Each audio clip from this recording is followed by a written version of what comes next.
exercising the wrists is a very, very essential part of playing piano, and getting the wrists nice and flexible and loose is extremely important, simply because it allows fluidity, and the sooner that you can get it, the sooner that you can develop that fluidity.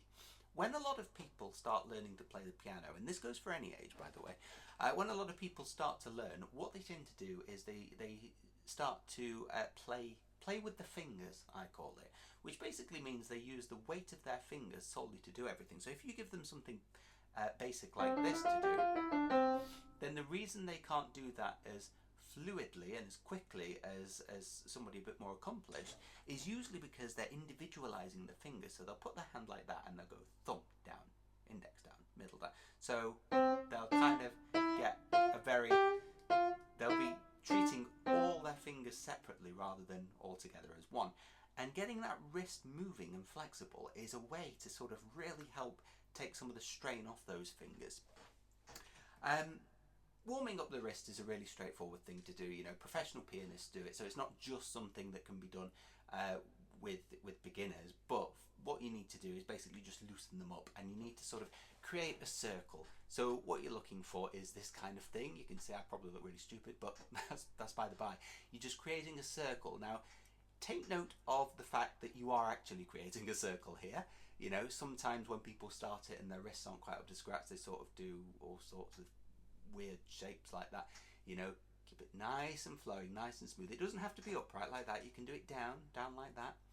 But basically, you're just looking for a nice, smooth movement like that. That's just warming up. And then there's 3 different exercises that I like to encourage my pupils to do for wrist movements. The first one is basically the top-bottom exercise, and some people refer to it as the doorknob method, because it's like if you grab a doorknob like that and you sort of shake it side to side like that, it's your wrist doing all the work. And basically you could basically rattle that doorknob for a long time, and your wrists theoretically wouldn't get tired from doing so. So what we're going to do is we're going to, I'll demonstrate using my right hand, because I don't think my left hand's might just be visible, but I use my right hand just for clarity. Put your thumb, or let's use C as a basis. You can do this on any sort of anywhere on the keyboard that you like, but we'll take middle C because it's a logical place for the right hand. We'll put our thumb on middle C, and then a very familiar position to a lot of beginners is, you know, index finger on D, middle finger on E, ring finger on F, and finger 5, the pinky, on G. So what we're doing is we're effectively exploiting the fact that we have 5 fingers by giving them a perfect fifth between the top and the bottom. So C and G, and they're the notes that we're going to alternate between. Now we're going to play the C, and then we're going to play the G. Now I'm doing it there very much like a beginner would do it, because all you can see there is my fingers. I don't know if you can see it there really, but my fingers going down there, and then my fingers going down there, and down there, and down there. And the problem is when you come to do anything with a little bit more speed, then that's going to get very tired very quickly, and even before it gets tired, you might not even be able to keep the timing there, because it's a strain really. So what we're going to do is encourage that wrist to move, and all we need to do is basically, when we press the thumb down, we just need to weight our wrist slightly to the left, and what we'll do is we'll just very minimally lift the rest of the fingers off the keys, and then we'll just reverse it. When we hit the 5, our wrist is going to rotate smoothly to the right, and the rest of the fingers are going to minimally lift off the rest of the keys. So what you're doing is effectively, you can see the difference there, can't you? So you're doing that. And what that'll allow to do is, if I just played from the fingers but tried to go really fast, that's messy. If I did it with the wrist, it's much tidier. And that's really important when you come to play things like, you know, there's loads of pieces of music. I think one of the most classic examples is the Pathetic Sonata, Beethoven, you know, this, well, I'm not looking there.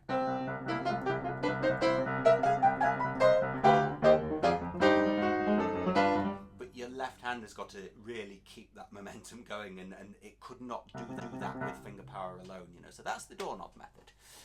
The second method is the up-down method, literally what it says on the tin. Basically, consider the direction that your music is going. Is it going up? Is it going down? And your wrist follows suit. Scales are a great way to practice this. Let's use C major again. Let's just use a pentascale, so C, D, E, F, G, F, E, D, C, rather than the full C major scale. And what we're going to do is this, but not like I just played it with the fingers. We're going to start slightly like we were just prior. We're going to start with pressing the thumb down on the C and our wrist slightly to the left, and then we're going to work our way towards the right, so that, and then back down, so the wrist is moving with the flow of the music. Because if I just play the fingers and then I try to do anything a bit faster, a bit more intricate, it's, well, I'm actually doing not a bad job there considering, but it's tired. Whereas if I did it with the wrist flow, it's much smoother, and I come at the end. I come to the end of it, and my hand is like, yeah, that feels good, rather than that feels tired. So that's something else to bear in mind, and that can apply to any piece of music. So whatever piece you're working on, whether it's a practice piece or an actual piece for you know, something bigger that you want to learn for pleasure, or for an exam, or anything, you know, always consider that, because if you can loosen those wrists up a bit more, then so much the better for it. The other one is, of course, the yo-yo method, as I like to call it, the yo-yo method, or the marionette method, which is basically when you let your hand rise and fall. Now, you can use a chord for an example here. Let's mix it up. Let's go F major, right? There's an F major triad, and what you basically want to do is you want to vamp it. But what a lot of people do is they'll try vamping it 1, 2, 3 like this. And if I just take my hand up there a little bit, basically that's the sort of movement that they're getting. So they're letting a lot of pressure, they're putting a lot of pressure there into it, because they're kind of tensing up. And what you'll notice is there's virtually no distinction between suddenly it's there, and then it's there, and then it's there, and then it's there. You know, if that were a flick book, it would be 2 pages long, top and bottom. You just go and it would just move like that. We want to see a clarity. We want to see this flow between it. You know, we want to see that movement so that you get a nice bounce like that. If you don't see that, then you're not really going on the right kind of direction with it. Because if you do that, then you're going to get tired. So that's something else that you really want to work on, you know, getting that nice rise and fall, up and down, and make it nice and smooth, and make sure that you can see the movement, and it'll be beautiful. So yeah, the wrists are super, super important when it comes to piano playing. So the sooner that you can get those wrists stronger and working more, the better that your playing will be overall.